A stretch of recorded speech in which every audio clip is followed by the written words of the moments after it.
Hey, morning everyone. So here we are again.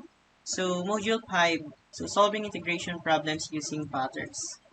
Okay, so that's our topic or title for today. So let's proceed for the material, which is the coupling. So coupling, let's go to the definition of coupling. So coupling is the connected software services are broadly speaking either more tightly coupled or more loosely coupled. So there are two types of coupling, which is the tight coupling and loose coupling. So the terms tight coupling and loose coupling describe degrees of interdependence. So pag sinabi nating interdependence, it is the connection between two organizations or things or persons or peoples or any types of uh, um, coupling. So here, interdependence is people, animals, organizations, or things depending on each other. So, depende kung sa kanila kung ano yung mga pagko-connect ng mga bagay-bagay or yan. So, the relationship between a manager and his employees is an example of interdependence. So, as you can see, we have here employees and manager. So, there is an there's a connection or communication between employees and manager. So kapag wala siyang um, communication yung employee sa managers, paano kaya makakapag-report yung isang employee natin? Paano niya masasabi yung mga nangyayari sa mga tinatrabaho niya? So paano kaya? Okay? So that is, kung ano yung coupling, ito yung nagkakaroon ng ugnayan sa mga employees, sa mga hayop, sa organization, sa mga lahat. Lahat ng mga ugnayan, it's coupling, okay? So, let's emphasize what is tight coupling. So, the first one is tight coupling is the idea bending resources to a specific purpose and functions. So, tightly coupled components may bind each resource to a particular use case, a specific interface, or a specific front end. So, in a sense, a tightly coupled system is purpose-built and every custom deviation from the standard comes with its own resources and integration.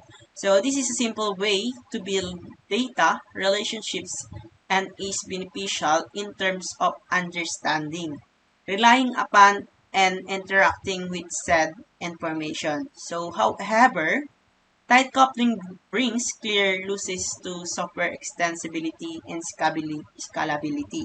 So, pag sinabi nating software extensibility,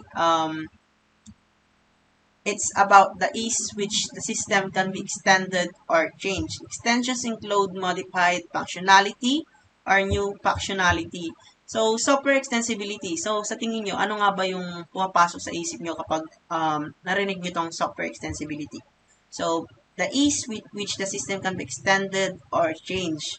So, ibig sabihin, ito yung system na pwedeng i-modify or palitan yung mga function. So, like yung andyan. So, extensions include modified functionality or new functionality. So, for example na lang is kapag may system tayo. So, pwede na, kumbaga, ipapacheck natin ito sa mga instructor natin, advisor natin, sa capstone yan. So, thesis nyo. So, we need a software extensibility to modify the functionality para, kumbaga, kapag may error yung isang code natin, i-modify natin, ayusin natin. Yan. So, meron rin tayong tinatawag na new functionality. Ito yung kapag new functionality na is iibahin mo na yung mga process na nangyayari. Kumbaga, pinalitan mo na siya ng mas bago. So, magkaiba ang modified functionality at new functionality. So, pag sinabi nating modified functionality, aayusin mo lang, imo-modified mo lang yung mga system na ginagawa mo. Pero pag sinabi nating new functionality, papalitan mo na siya. Hindi na siya yung dati. So, papalitan mo na. Okay? So, let's proceed to low extensibility. We have here the low extensibility which is cannot be extended at all or need a huge effort to change. Pag sinabi nating low extensibility, ito lang yung low percentage na pwedeng i-modified at palitan. Okay? So, low lang, yung extensibility niya lang. So, meron rin tayong high extensibility. So, itong high extensibility can easily extended. So, ito yung mga madaling i-upgrade, i-modified, pwede mong gawaan ng madali, yan. So, yan yung high extensibility natin. So, should be considered when designing and implementing a software system. So, dapat na kapag etong software extensibility natin, nakukonsidered siya sa mga software developer natin, sa mga nagdi-design.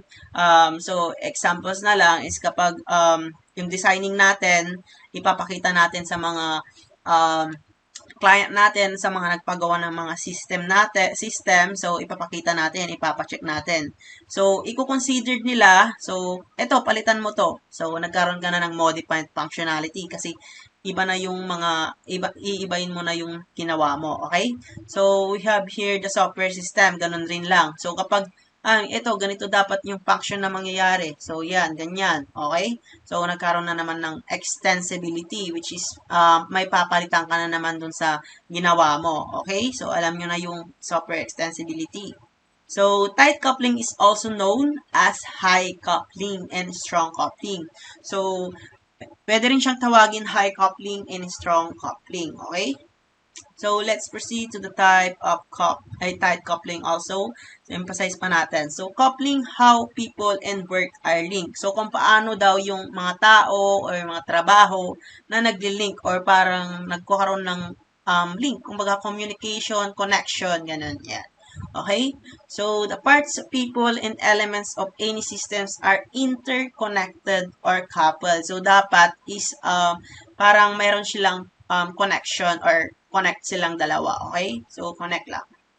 So, those connections differ in strength of their intensity. Okay? So, dapat yung tightly coupled natin, yun yung nagbibigay strength sa organization natin. So, kapag nawala yung isang parts ng coupling natin. So, yun, mawawalan na siya ng strength, magkakaroon na ng weakness ng organization, parang mawawalan ng saysay yung isang organization or company natin. So, tight coupling connections are strong. So, strong daw yung connection niya kapag meron tayong tight coupling. Okay? So, component parts of systems are directly dependent on the another. And a change in one area necessarily change other areas. So, influence is immediate, constant, and significant. So, pag sinabi natin component parts of a systems are directly depending on one another, it's about the, yung parts ng system mo is dapat nakadependent sa mga sa mga iba't ibang. For example na lang is, meron tayong isang CPU. Okay, CPU guys, Central Processing Unit. So, itong Central Processing Unit natin, nakakonect yung monitor natin, nakakonect yung keyboard natin, nakakonect yung mouse natin. So, as you can see, yung CPU natin, nakadependent siya sa tatlo, okay? I know, yung tatlo, which is the keyboard, mouse, monitor natin, nakadependent siya sa Central Processing Unit. Kung wala tong Central Processing Unit, automatic, hindi na rin sila gagana. So, that is the examples of tight coupling. So, a change in one area necessary change to other areas. So, ibig sabihin nito kapag meron kayong napalitan or naalis na isa, yun na, there is a change in other areas. Mawawalan na rin yung saysay yung mga iba. At yun, okay. So, influence is immediate, constant, and significant. So, in other words, things are tightly coupled. So, they're fit together so that if you bump one area, for example, may naalis na isa or may natamaan na nagka-problema, na wala na yung isang bagay or gamit ng isang parts ng isang system natin, it can feel the other, I think, it can feel the joints, which is magkakaroon ng problem about the system. Kasi yun nga, di ba? Kapag nawala nga yung isa, nawala na nga, di ba? Okay, so, yun, mawawalan ng saysay yung mga iba rin. Okay?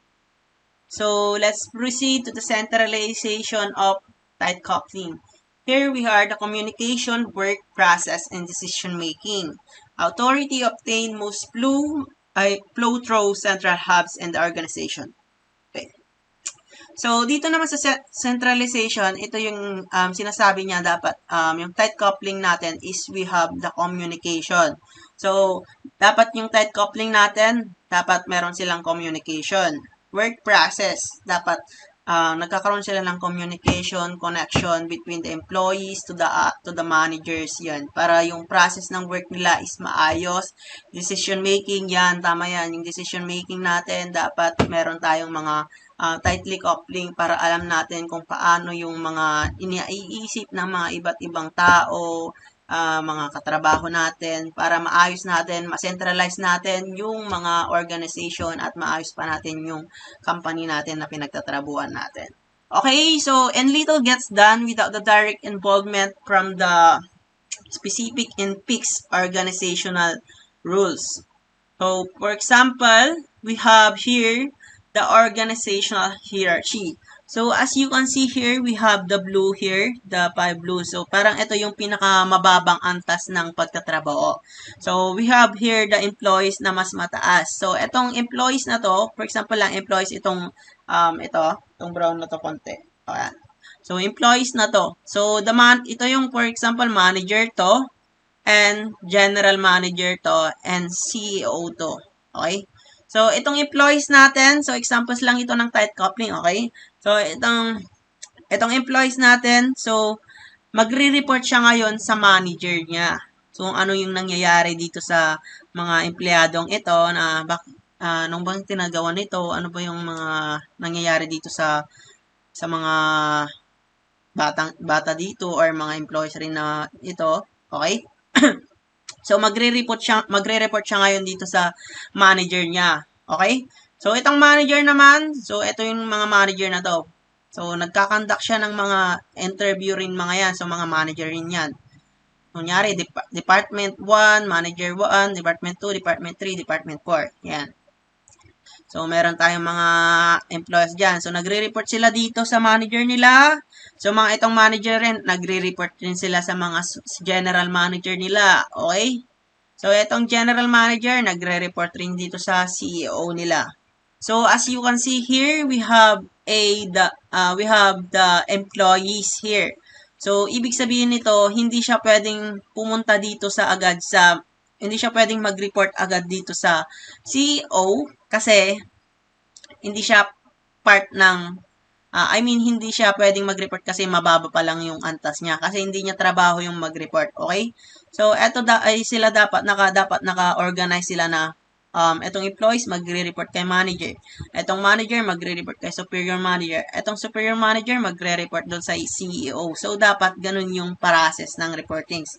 So, for example, mawawala tong mga employees natin na taga-report dito. Sa tingin nyo, gagana pa kaya yung mga employees yung nasa baba natin? Di ba hindi na? Kasi yung natitira na lang is mga general manager natin. So, wala na yung magbabato ng report. Wala na yung employees na magbabato ng report. Wala na rin yung general manager na magbabato ng report kasi wala naman siyang ire-report kasi wala na yung employees, di ba? So, etong CEO, wala na rin siyang makukuhang information kasi yung employees natin, nawala na lahat yung mga taga-report natin. Wala nang trabaho itong mga manager kasi wala naman silang gagawin. Wala naman yung nagre-report sa kanila. Itong general, wala na rin. CEO, wala rin. So, nalugi na yung kampanya or organization. That is examples of tightly coupling. So, we have here also examples. So, yan. So, example lang ito ng tight coupling.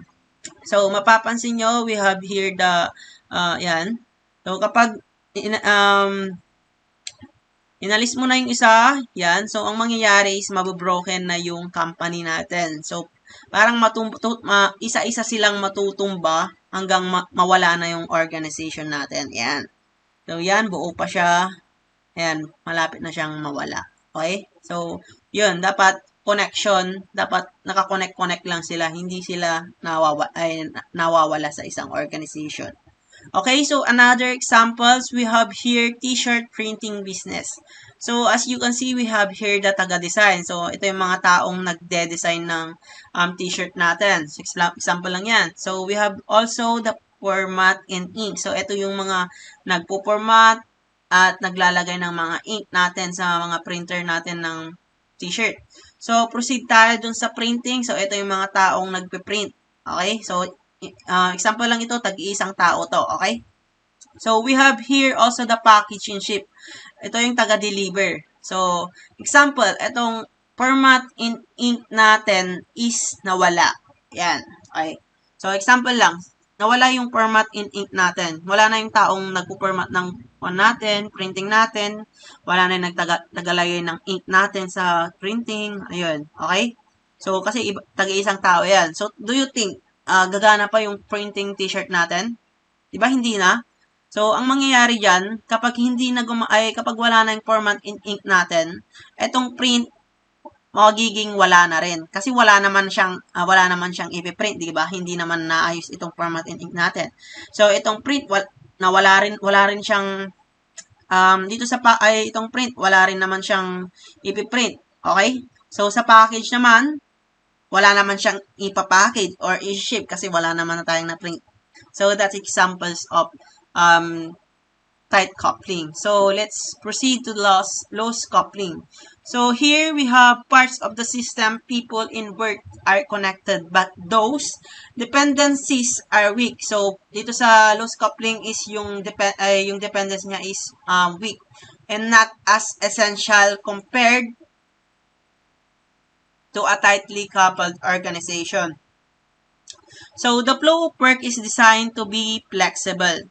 So, the manual influence of organizational areas is reduced so work can continue when problems occur. Okay? So, loosely coupled parts of an organization are attached and elements are responsive. Okay, explain ko lang guys. So, the manual influence of organization areas is reduced so work can continue when problems occur. So, dito naman, ang pagkakaiba lang man ng loose coupling. So, explain ko lang dito. So, for example, meron tayong t-shirt printing business dito. Okay? So, kapag nawala to, itong format in ink. So, yan. Gagana pa rin kaya yung business natin. So, yes, gagana kapag loose coupling yung nangyari. Bakit, guys? So, mapapansin nyo dito, guys, sabi dito, the flow of work is designed to be flexible. The manual influence of organizational areas is reduced so work can continue when problems occur. So, pwede pa rin siya mag-continue kahit may problema na yung organizationals or yung systems. Okay? So, bakit? Kasi dito, sa loose coupling kasi kapag meron tayong isa na nawala na persons or tao, basta itong design natin, itong taga-design natin, print natin, package, and taga-package natin is flexible. So, flexible yung trabaho nila, which is itong design, kaya niyang mag-format ng ink, kaya niya rin mag-print, so design, kaya niya rin mag-deliver. So, parang all around sila na flexible na pwede sa lahat. So, yan yung kaibaan ng loose coupling. Kasi flexible sila. So, pwede sila sa lahat ng work. Okay? So, proceed tayo. Loosely coupled parts of organization are attached and elements are responsive. So, in other words, hindi siya completely disconnected kapag nawala yung isang bagay or tao sa isang organizations or company, gagana pa rin yung systems or yung mga company natin. Okay? So, however, these elements retain evidence and separatedness and identity. Okay?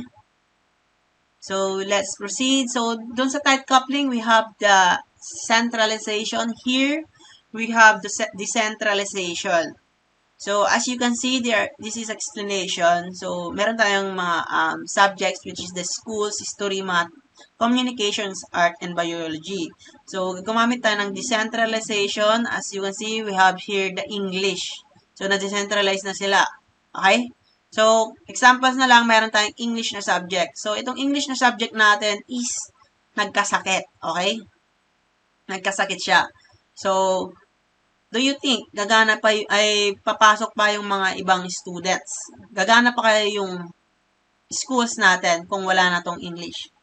'Di ba? Oo.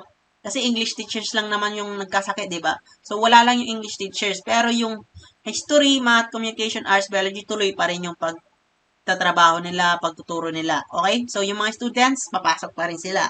So that is yan yung explanation ng loose coupling. Okay? So, yan. So, etong history, gagana pa mga yan. Okay? So, English lang yung wala. So, we have here, yan, examples. Kapag one, nawala na. So, eto, nawala lang siya. Pero, eto, gagana pa rin yan. So, yan yung explanation ng lost coupling. So, let's proceed to the module 6, which is the solving integration problem using patterns. So, kasama niya yan sa module 5. Okay? So, introduction to message construction. So, in introduction to message systems, we discuss message when two applications wish to exchange a piece of data. So, they do so by wrapping it in a message, whereas a message channel cannot transmit raw data per second. So, it can transmit the data wrapped in a message. So, we have here the message intent. So, pag sinabi natin intent, ano kaya yung mga naisip nyo na pumapasok sa isip nyo, okay? Hindi ko alam kasi naka-record lang ako. So, hindi ko kayo maka-question. Okay? So, message are ultimately just bundles of data. But the sender can have different intentions for what it expects the receiver to do with the message. Okay? It can send a command message specifying a function or method on the receiver that the sender wishes to invoke. The sender is telling the receiver what code to run. It can send a document message, enabling the sender to transmit one of its data structures to the receiver. The receiver is passing the data to the receiver, but not specifying what the receiver should necessarily do with it. Or it can send an event message notifying the receiver of a change in the sender. So, the sender is not telling the receiver how to react, just providing notification. So, pag sinabi nating message intent, ito yung, kumbaga, ano nga ba yung intention mo? Ano nga ba yung intention mo? Bakit kaya nag-message? Bakit kaya nag-message sa ganito, di ba? So, yun dapat nakasaad yung intention mo para yung receiver is re-replyan yung message mo. So, what if yung message mo is hindi siya wala kang intention. For example, hi, and hi, you think magre-reply kaya yung receiver ng message mo? So, dapat may intention ka, ganito. So, parang buy and sell tayo. Ayan. So, kunyari, buyer ako, siya, seller siya. So, magkano yung ganito, yung tinitinda mong ganito, okay? So, may intention ako, which is nagtatanong ako, di ba, ng kanya. So, itong buyer naman, syempre, itong buyer na to, ay, gusto niyang malaman yung kung magkano yung binebenta ko, di ba? So, yun. So, re-replyan niya naman yung message, di ba? Kasi, meron tayong intention, itong receiver naman gusto niyang mabenta yung tinitinda niya. So, that is message intention. Okay? So, we have here a returning a response. So, when an application sends a message, it expects a response confirming that the message has been processed and providing the result. So, this is a request-reply scenario. So, the request is usually command message. So, command message yung reply. Kumbaga sinabi nating request-reply, it's a command message. So, and the reply is a document message. So, kapag nag-reply na yung receiver natin, ang tawag doon is document message. Okay? So, document message containing a result value or an exception. So, the requester should specify a return address. So, in the request to tell the replier what channel to use to transmit the reply, the requester may have multiple requests in process. So, the reply should contain a correlation identifier that specifies which request this reply corresponds to Java Message Service or GMS, Java Message Service. So, pag sinabi naman nating returning a response, ito yung application na application sends a message to inspect response confirming the message has been processed, providing the result. So, ito yung mga returning response. Ito yung kapag nag-send na tayo ng message, meron tayong response na mangyayari like message sent. Okay? So, yun, nagkaroon na tayo ng response. So, na-send na yung message natin. Message seen. Seen. Sabi niya, seen. So, na-seen na ng receiver yung message mo. Di ba? Okay? So, message cannot send because try again later. Okay, yan yun. Meron na tayong returning a response. So, nagkaroon ng response yung message natin. So, yan yung returning a response. So, we have here the examples of sender, command, message, receiver. So, etong command message naman, ito yung naman yung command message, ito yung ginagamit natin para yung receiver natin is parang mahugot natin yung para replyan tayo. So, yan yung examples ko kanina. So, as you can see here, we have here the sender. So, sender ako yung bumibili ako. And receiver, yan yung nagbibenta. So, command message. So, itong command message natin, dapat pag message natin, pag nangyari sa command message natin, naka-indicate kung ano yung intention natin. So, get last trade price. So, as you can see here, get last trade price. So, nag-send ako ng message sa receiver. Get last trade price. So, ano nga ba yung last price mo dito sa binibenta mo? Okay? So, command message siya. Kasi, pag sa nating command message, ito yung para mahugot mo yung tawag nito, yung receiver mo para replyan. Kasi command message eh. Kumbaga, dapat kanyang replyan kasi may nais kang makuha sa kanya na sagot. Okay? So, return address. So, ito naman, return address. So, pag sinabi naman nating return address, an address on an envelope or package that shows where the envelope or package should be returned to it if it cannot be delivered or got to put the return address on the envelope. So, pag sinabi naman nating return address, so, for example na lang is kapag nag-deliver tayo and yung dineliver natin, wala siya, hindi niya tinanggap yung package or envelope or mga message natin yan through mga mga kwan lang guys, yung mga GNT nga ganun. So, magde-deliver tayo ng mga envelope. Okay, so, hindi niya na-receive or wala, fake lang, okay. So, dito na napapasok yung return address. Kung pag hindi na-receive ng receiver natin, saan niya kaya ibabalik itong package na to? Okay? So, saan niya kaya i-deliver itong package na to kapag hindi kinuha ng receiver? Siyempre, ibabalik yan sa atin. Depende sa sa inyo kung saan nyo in-address yung return address. Kumbaga, kunyari, sa Manila yung return address niya. Okay? So, dun niya ibabalik yung envelope or package, hindi sa akin. Kasi yun yung naka-address sa return address. Kumbaga, kung sa akin naman naka-address yung return address, yun, sa akin pupunta yung package na yun. So let's proceed to six parts of correlation identifier. So, we have here, meron tayong correlation identifier dito, okay? So, yan. So, proceed tayo sa 6 parts of correlation identifier. So, we have the first one is the requester. So, an application that performs a business task by sending a request and waiting for a reply. So, itong requester, tao yan, guys. So, requester, tayo yan, yung nagre-request tayo. So, pag magte-text message tayo, nagre-request tayo, na-replyan tayo, okay? So, replier, ito naman yung mga taong minessage natin na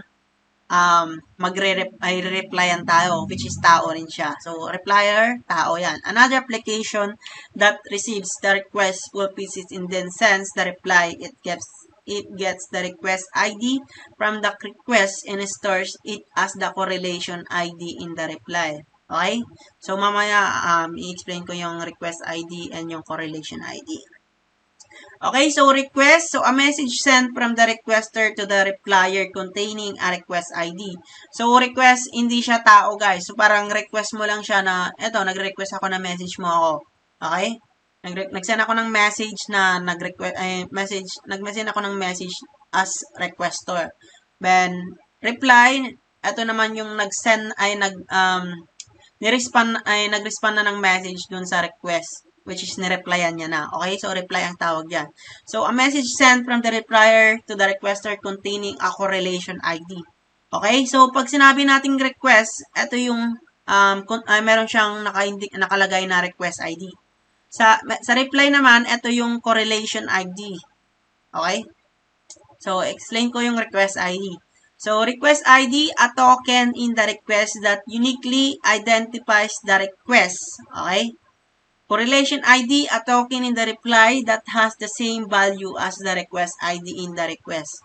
So, itong request ID in correlation ID, ito yung ginagamit nilang coupled. Which is, ito yung kapag, for example, request ID natin is 1, the correlation ID also natin is 1. So, if both sila is same value, so ito yung ginawa nilang communication. Okay? So, for example, messenger. So, messenger rin yung communication mo. Okay, so yun yung messenger yung communication. So, parang ganun yung examples ko, guys. Same sila ng um, same sila ng application na ginamit. And then doon, meron tayong naka-indicate sa database na ID, which is yun yung gagamitin nila para matawag yung conversation nila. So, for example, select request ID where select mo muna yung table. So, select message where request ID is equal. Okay? Is equal correlation ID. So, yun. Kapag equal yung request ID tsaka correlation ID, automatic magpapakita na yun sa database yung mga message nyo. Kasi same kayo ng ID okay? So, yan. I-con lang natin, i-differentiate lang natin yung request and requester. So, we have here the request and requester. Okay? So, as noun, the difference between the request and requester is that request is act of. So, action siya. Act or way yung request. While requester is one who or that which make a request. So, yung requester, ito yung nagre-request. Yan, tao, mga nagre-request. So, as a verb, request is to express the need or desire for. So, yun nga. So, yung request natin, nagre-request tayo na replyan tayo.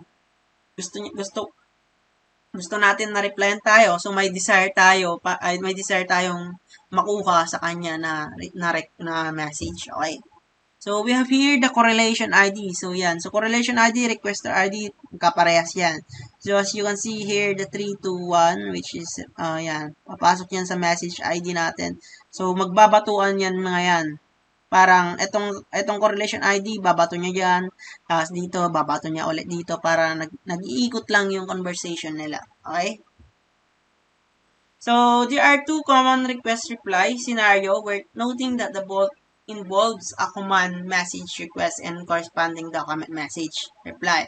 So, in the first scenario, messaging RPC, the requester not only wants to invoke a function on the replier but also wants to return value from the function. This is how applications perform an RPC remote procedure call using messaging. So, in other scenario, messaging query, that requester is performing a query that replier will execute and return the results and the reply. This is how applications use messaging to perform a query remotely. So, meron daw tayong remote procedure call na ang mangyayari is yung database natin is nagkakaroon na siya ng query para kapag nag-send ka, automatic marireceive na ng receiver mo. And yung receiver mo magsisend, automatic yan. So, meron yung query na sila na yung gagawa ng query, request, yan. Ganun. Okay?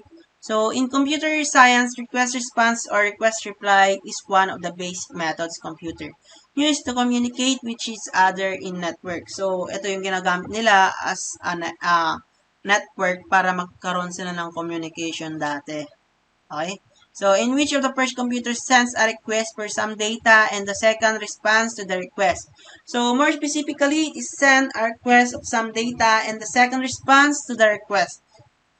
Okay, nahuli ko guys. Sorry guys. So, more specifically, is a message exchange pattern. So, ito yung message na nag-exchange sila ng mga information, communication, like that. So, in which requester sends a request message to a replier system. So, yan. So, nagsesend tayo ng request message. Tapos, yung replier system, ito na yung mangyayari. Siya na rin yung mag-reply.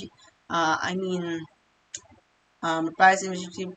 Siya na rin yung parang, link or kumbaga connection na para may pasa natin may pasa yung request natin via networking. Kumbaga yung request natin papasok ngayon sa kanya yan dahil sa networking na ngayon. Dati kasi meron tayong mamaya na lang guys. Okay. So, which receives a price ultimately returning a message in response. So, it is analogous to a telephone call. So, yan nga, yung telephone call natin. In which the caller must wait for the recipient to pick up before anything can be discussed. So, dati kasi guys, yung telephone call natin yan. Okay?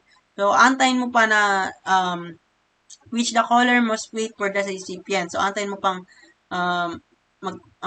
pick upin nila yung telephone natin para magkaroon na yung communication, para magkaroon sila ng discussion between the requester and the replier, okay?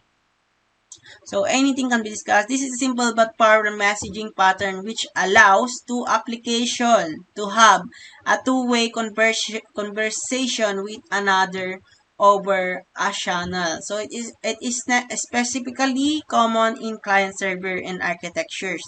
So, yun, dating connection wireless ay wired yung gamit natin as telephone call, di ba? So, ngayon, pwede na sa cellphone natin, hindi na, ang kailangan lang natin is loads data. So, gamit ang network, yun yung ginagamit natin to make a communication between sa mga tao, yan, sa mga iba't ibang country yan, okay? So, we have also here the huge amounts of data. So, sometimes applications want to transfer a really large data structures, one that may not fit comfortably in a single message. So, in this case, break the data into more manageable chunks and send them as a message sequence. So, the chunks have to be sent as a sequence and not just a bunch of message so that the receiver can construct the original data structure. Okay? Okay, so okay, so dito naman sa huge amounts of data, guys. So, explain ko lang about sa huge amount data. Na-try ko na rin to. Like, magsisend ka ng message, like, for example, 700 lang yung pwedeng isend na letters, guys. Okay? So, try nyo yan sa cellphone nyo. Mag-send kayo ng message. Tignan nyo kung ano yung pinaka-maximum amounts na data or letters na pwedeng isend. So, na-try ko, kapag nag-send ako ng large data or mga maraming letters, so 700 lang kasi yung sa akin na ginagamit kong cellphone. So, sa Messenger, try nyo, ayan. So, nag-send ako ng message, hindi siya as in masisend. I think, hindi siya as in masisend lahat. Which is, yung, kumbaga, 700 yung sinend mo. Pero, 700 lang yung pwedeng isend. Pero, 800 yung sinend ko. Pero yung 700 lang yung masisend, while yung 100 ay yung 100 na natitira is na-delete or nawala na.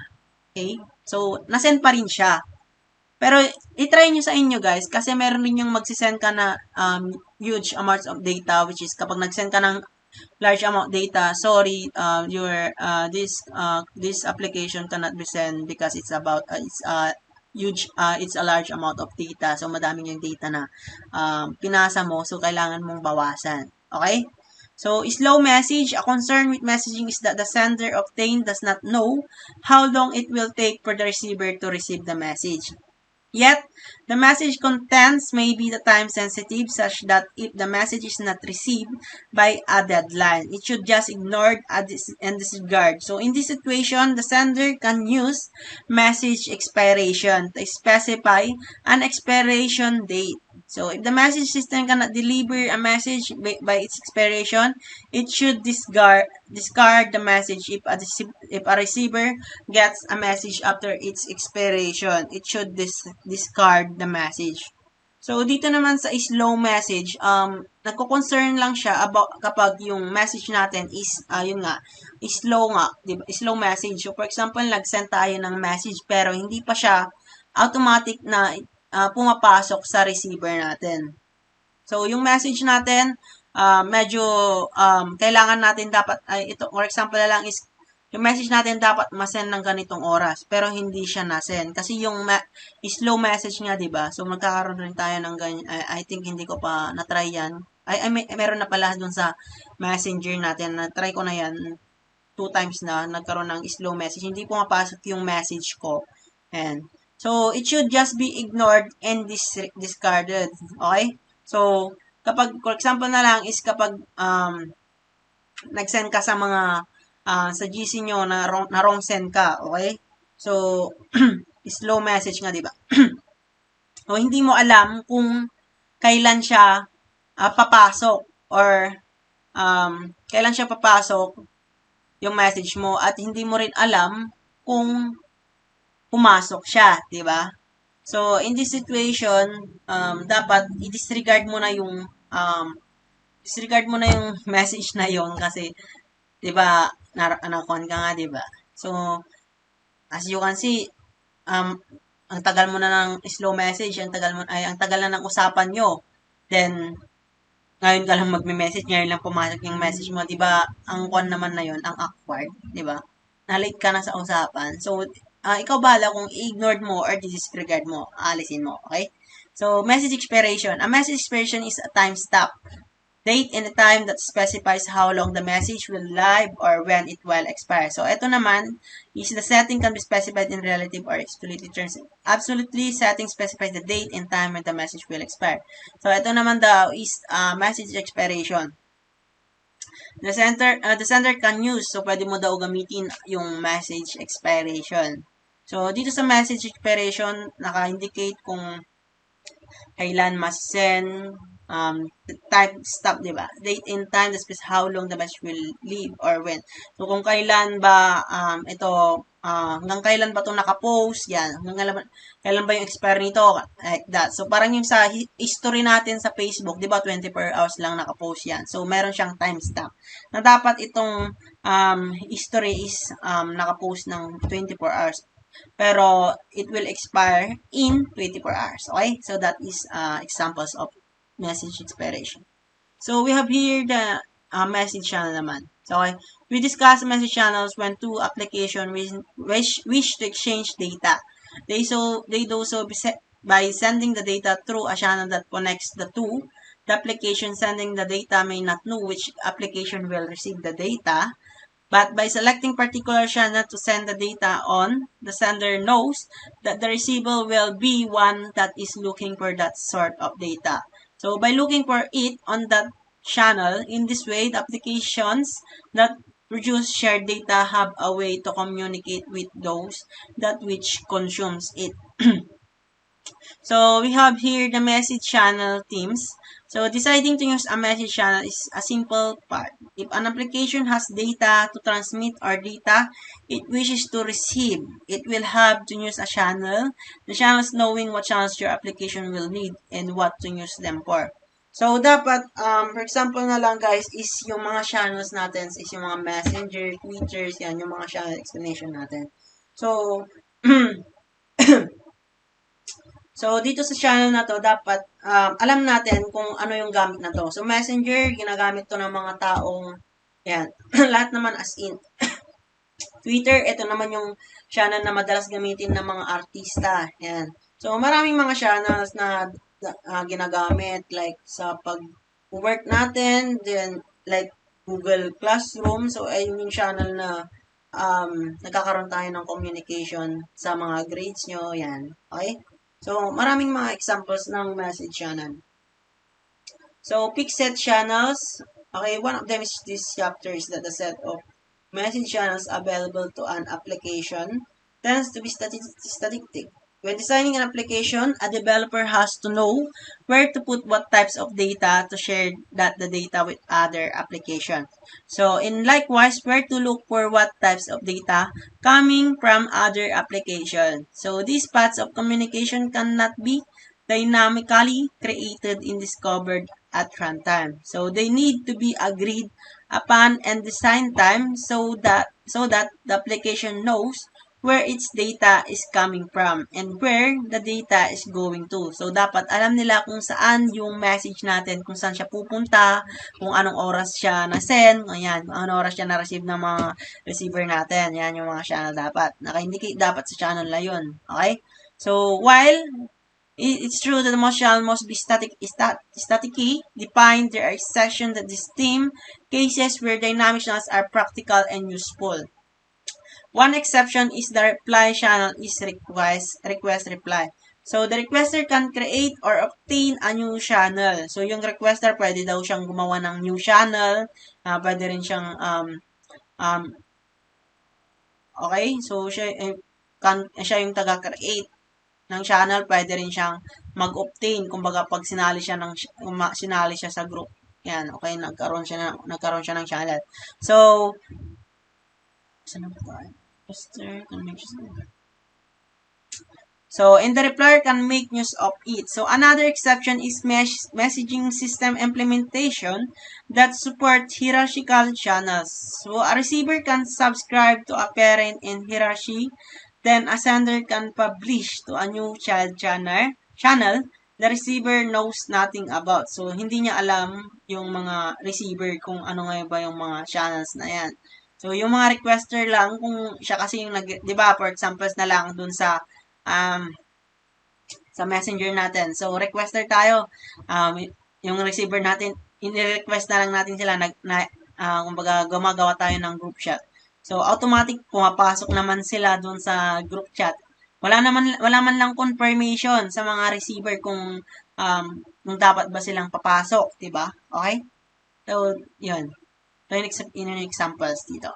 So, nothing's about the subscriber will still receive the message. These relatively unusual cases, notwithstanding, channels are usually defined at deployment time, and applications are designed around a known set of channels. So, another thing is about kapag yung, kumbaga, hindi ko pa kasi na-try kung pag yung isang tao ay, kumbaga, ang isang tao is meron siyang channels na naka-private, pero kapag nakapag-subscribe ka, makikita mo yung channels niya. Okay? Kumbaga, yun yung message niya. Kumbaga, sinubscribe mo kasi siya hindi ko alam kung ano yung mga application na yun na kapag sinubscribe mo, pinalo mo, makikita mo na yung mga channels or mga posts niya. Ayan. Okay? So, determining the set of channels. So, a related issue is who decides what's message channel. So, sino ba ngayong nagde-decide kung ano yung gusto nyong piliin na channel, 'di ba? Kayo rin, 'di ba? So, ano nga ba yung mas magandang gamitin? So, the messaging systems or the application. So, messaging system ba or yung application? That is to say, does the messaging system define certain channels and require that application to make use with those? So, hindi naman, 'di ba, guys? So, or do the applications determine what channels they need and require the messaging system to provide them? So, determine what channels they need and require, hindi naman siya nire-require as into po. Depende na lang sa inyo guys kung ano yung pipili nyo. Kung, kumbaga may gusto kayong channel, yun ang piliin nyo. Hindi naman as in regard, kumbaga, iba-iba kasi yung mga channels, di ba?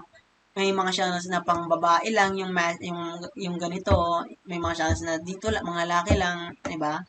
Mga yan. Iba. May mga channels na para sa mga vlogger, mga yan. May ginagamit sila mga yan. Okay? So, let's proceed to, saan na ba tayo? Okay. So, first, the application determines the channel messaging system will need to provide. So, subsequent applications will try to design their communication around the channels that are available. But when this is not practical, they will require that additional channels be added. When a set of applications already use a certain set of channels and new application wish to join in, so they too will use the existing set of channels. So when existing applications add new functionality, they may require new channels. So, kapag nag-request daw sila, when existing application, kapag meron daw existing application or new functionality, mas maganda daw na yung channels natin is mag-iiba na lang or papalitan na lang. Okay? So, unidirectional channels. So, another common source of confusion is whether a message channel is unidirectional or bidirectional. Technically, it's either a channel is more like a bucket that some applications add data to and other applications take data from, albeit a bucket that is distributed across multiple computers in some coordinated fashion.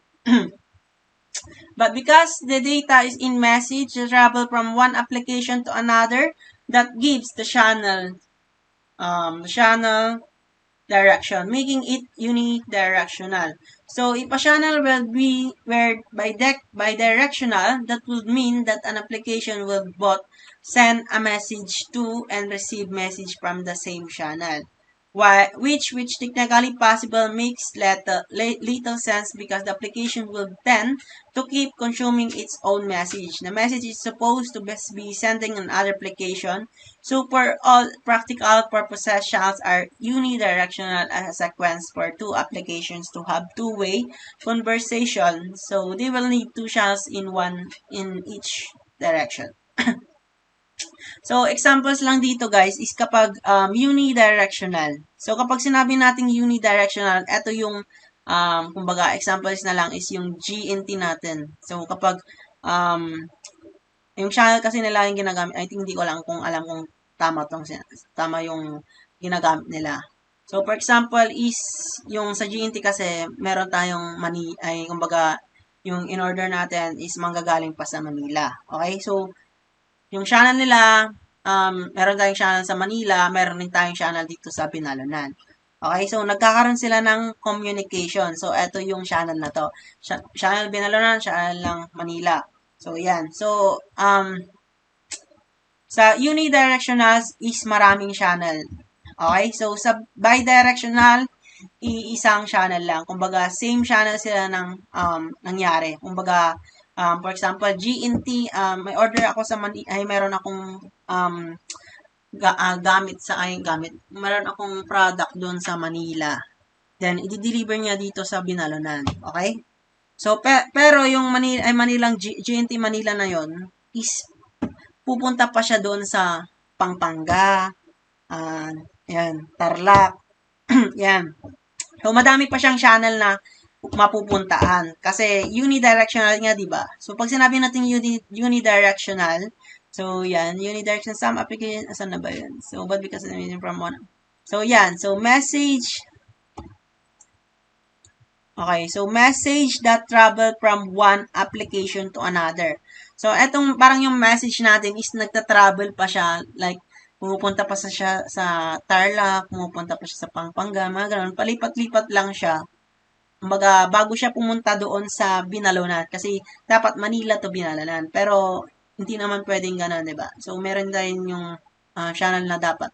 Itong Manila, dadaan muna dito sa channel na to, sa Tarlac, dadaan muna dito sa Pampanga, hanggang makarating sa channel ng Binalonan. Okay? So, we have here also the bidirectional. So, pag sinabi natin bidirectional naman, ito, okay? Bidirectional, that would mean that an application would both send message to and receive message from the same channel. Okay? So, kumbaga Manila to Binalonan agad. So, kumbaga, may message, mayroon akong product dito na Manila or message, email, yan, mga yan. Pupunta agad dito sa Binalonan. Hindi na siya dadaan sa mga iba't ibang process. Kumbaga, pupunta siya agad dito, delivered agad, okay? So, wala na siyang dadaan na ibang channel, okay? So, same channel sila. So, let's proceed. So, relations can be configured as one-way and two-way relationships. A unidirectional relationship means that the flow of data is just one way. A bidirectional relationship means that the flow of data is mutual between related forms. Okay? So, let's proceed to message channel decision. Okay, guys, konti na lang to. Sakit na rin yung leg. Okay. So, now that we understand what message channels are, let's consider the decision involved in using them. So, one-to-one or one-to-many. So, when your application shares a piece of data, do you want to share it? Gusto nyo bang i-share yung data? Kapag meron kayong data na na-receive or meron kayong gustong share, I mean, meron kayong data na gustong i-share sa iba. Do you want to share the data with just one another application or with any other application that is interested? Gusto nyo bang i-share yung data sa iba? Sa ibang application, okay? To send the data to a single application, use a point-to-point channel. So, pag sinabi nating point-to-point channel, ito yung mga mag-send kayo ng data in one-to-one, which is one person to one, not as one-to-many. Okay? So, this does not guarantee that every piece of data sent on that channel. So, excuse me, lang po.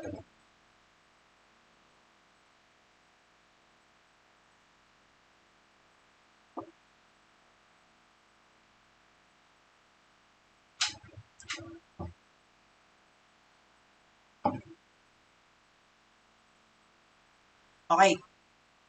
So, this does not guarantee that every piece of data sent on that channel will necessarily go to the same receiver.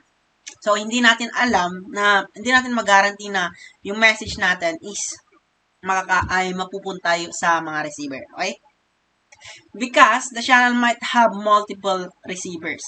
Okay? So, meron yung times na multiple receivers, marami tayong mga receivers.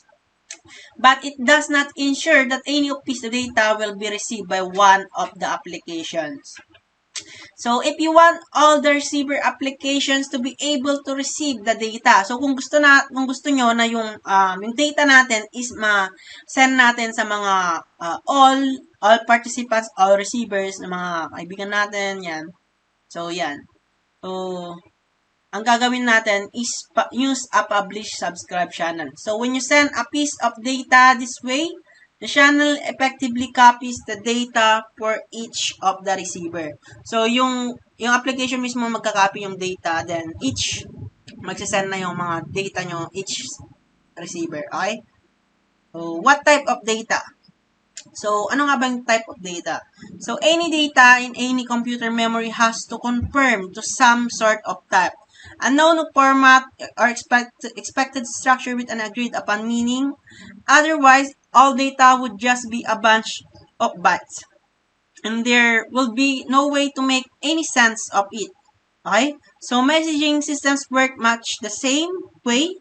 The message content must confirm to some time so that the receiver understand the data's structure. Data type channel is the principle that all the data on a channel has to be the same type.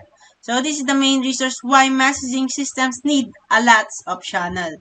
Okay? So, if the data could be any type, the messaging system would only need one channel. So, kapag same lang sila ng type, yun, kumbaga pare-parehas lang naman ng mga type ng mga channel, ay mga message, pwedeng yung same na, pwede yung one lang channel. Pero, may mga iba kasing mga channels na nakapaligid lang sa atin. Hindi natin alam yung mga channels. Like, for example, yung mga channels na para sa mga kwan lang, ganito, yan, para sa ganyan lang, hindi tayo para sa atin. So, in each direction between any two application. Okay? So, pwedeng in between any two applications siya. So, let's proceed to, ayan. So, invalid and dead message. The message system can ensure that the message is delivered properly. So, that yung message natin is dapat, tignan natin kung na-delivered ba siya, pumasok ba siya, okay? So, but it cannot guarantee that the receiver will know what to do with it, okay? So, hindi natin alam kung anong gagawin niya sa message natin, okay? So, hindi natin alam. So, for example, nag-message tayo na, I love you, ganun, diba? Pakopya naman yung sagot mo, ano ito, diba? Diba, guys? So, anong sagot mo sa ganito? Yan, isi-share mo na ngayon. So, etong kaklase mo naman na to, hindi mo alam kung ano yung mangyayari. Diba? So, may point na, share mo yung sagot, etong kaklase mo na to, isi-share niya rin yung sagot. So, hindi mo alam kung yung code mo or yung sagot mo is kinopya ng mga iba. So, ikaw yung original, yung iba na kinabang. So, parehas kayo may deduction. So, yun yung examples ko. Okay? So, the receiver has expectation about the data types and meaning. So, when it receives a message that does not meet this expectation, there are not much it can do. What it can do, though, is put the strange message specifically designated invalid message channel. So, in hopes that some utility monitoring the channel will pick up the message and figure out what to do with it. Okay? Many messaging systems have a similar built-in feature. A dead letter channel for messages which are successfully sent but ultimately cannot be successfully delivered again. So hopefully some utility monitoring that channel will know what to do with the message that could not be delivered. So, dito naman sa dead letter, na-try ko na rin to sa Gmail, guys. So, dead letter for message which is successfully sent but ultimately cannot be successfully delivered. Nag-send ako ng mga applications ko or mga documentation ko sa mga, yung mga, di ba yung nagkumukuha, like yung mga requirements ko, nagpa-send kasi sila. Na-send naman, but hindi nila na-receive. Yun yung dead letter channel, guys. Nag-send ka pero hindi nila na-receive. Yan yung dead letter. So, invalid message channel, okay? So, dito naman sa invalid message channels, ito naman yung kapag the receiver has expectation about the data type, meaning when it receives a message that does not meet the expectations, there's not much it can do.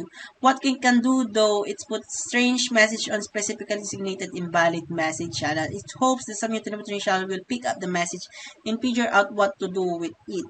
Okay, dun sa invalid message channel naman is kapag nag-message ka, kaso guys, is hindi siya, nag-message ka, yun, pumasok naman siya, pero hindi mo alam, yung parang rin lang siya dun sa Gmail na kapag nag-send ka, hindi mo alam. So, invalid message is kapag, ano ba yun? Example ko dito.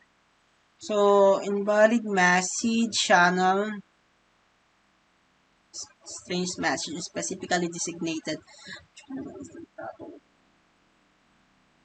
So, yun nga guys, kapag nag-message ka, pero invalid yung message mo, which is kapag nag-error yung siguro yung application natin, yan. So, hindi siya pumasok. Parang yung sa messenger natin, naka-invalid lang siya na as in, nag-retry mo, pero hindi pa rin siya pumapasok. Na-try ko na rin yun eh. Yung nire-retry kong, yung message ko is i-send ko, pero nag-i-error siya sa Facebook or sa messenger pala, na-try ko yun. So, invalid message na yung tawag doon. So, crash proof, if messaging system crashes or is shut down for maintenance. What happens to its message when it's back up and running? Well, its message still be in its channels by default. No, channel stores their message in memory. However, guaranteed delivery makes channels persistent so that their messages are stored on disk. This reference but makes messaging more reliable even when the messaging system is not. So, pag sinabi naman natin crash proof, ito yung tinatawag na kapag yung system natin, yung messaging system natin is nag-crash. Yan yung nagkakaroon kayo ng error. Yun. Yung kapag yung messenger natin, like, yung text message natin, magpapaload tayo, magre-register tayo, nagkaroon sila ng maintenance siguro, kaya hindi nagpa-process. So, crash proof sila kapag yung message natin is hindi na natin makita. Kasi, yung delikado yan kasi kapag yung message natin, yung system natin is nawala na, tapos hindi pa sila na-backupan, hindi nila naayos, hindi na natin makikita kung ano yung mga message natin na old. Yan. So, dapat maintain nila yung message natin. So, malaking tulong ng system natin kasi sila yung nag-store ng mga message natin sa mga messenger. Diba, guys? Okay? So, non-messaging clients. What if an application cannot connect a messaging system but still wants to participate in messaging? Normally, it will be out of luck. But if the message system can connect the application somehow, through its user interface, its business as service API, its database, or through network connections such as TCP, IP, or HTTP, then a channel adapter. And the messaging system can be used to connect a channel or set of channels to the application without having to modify the application, and perhaps without having to have a messaging client and running on the same machine as the application. So sometimes the non-messaging client release messaging client just for a different messaging system. In that case, an application that is a client on both messaging systems can build a messaging bridge between the two, effectively connecting them into one composite messaging system. So, example ko dito non-messaging client is yung Messenger or Facebook, guys. So, kapag wala kayong application, kasi pag sinabi nitong application cannot connect to a messaging system. So, kapag wala tayong Messenger or Facebook, meron naman tayong pre-Facebook, di ba? Yung sa Google, search, pag may-data ka, pre-Facebook siya, nakakonect lang siya sa database, pero hindi siya as in application. So, parang HTTP lang siya na nakakonect doon sa system ng Messenger, di ba? So, preyfacebook.com, so pwede nyo yung, pwede pa rin yung gamit kahit walang load. Pwede kayong mag-send ng mga pictures, pwede kayong mag-send ng mga message, yan. Kahit wala kayong load, data lang, okay na. Yan lang. So, yun, parang messaging bridge na yun yung nagiging bridge para between two applications magkaroon ng connection. Okay? So, communication backbones. Okay? So, as more and more So, channel decision na tayo, okay guys. As more and more of the interface application connect to the messaging system and make their functionality available. Through messaging, the messaging system becomes a centralized point of one-stop shopping for functionality in the enterprise. A new application simply needs to know which channels to use to request functionality and which others to listen on for the results. The messaging system itself essentially becomes a message bus, a backbone providing access to all of the enterprise's various of ever-changing applications and functionality. So you can achieve this integration nirvana more quickly and easily by specifically designing for it from the beginning. Okay, so pag sinabi natin communication backbone, so parang ito yung ito yung parang communication backbone, ito yung messaging system natin. Kumbaga sa Messenger, Twitter, I think ano pa ba yun? Messenger, Twitter, Instagram, I think nagkaroon na sila ng communication backbone, which is pinag-centralize na nila yung mga system nila, like iisang system nila, sila na yung naghahawak, okay? So, yun yung example as messaging backbone. Parang, minsanan na yung, centralized na yung naghahawak ng isang system natin. So, as you can see, getting applications set up for messaging involves more than just connecting them to messaging system so that they can send a message. So, the message must have a message channel. So, lagi nyong tatandaan, message channel is an application na pwede nyong gamitin para to create a communication between people or person. Okay? So, slapping on the same channels does not get the job done. Either they have to be assigned with a purpose in based on the data type being charged. So, the sort of application making the data available and the sort of application receiving the data. So, this chapter will explain the decision that go into the designing this channel. So, that's the end of our discussion for Module 5 and Module 6. Okay, so thank you for listening, guys. So, I hope you learned today and next meeting or next week na lang. Okay, so next week we will having our citations or about this discussion. Okay, so be prepared. So, para makabawi kayo sa midterm, yan, bonus nyo na lang yung recitation. So, additional points nyo yan, guys, sa mga line of 7, guys. Pero kung kung gusto nyo pang tumaas yung grade nyo sa mga line of 8, line of 9 dyan, pwede pa rin kayong mag-recite. Okay? So, yun lang. Recitation lang tayo next meeting and activity will be posted next meeting. Okay? So, that's all for today and goodbye. God bless.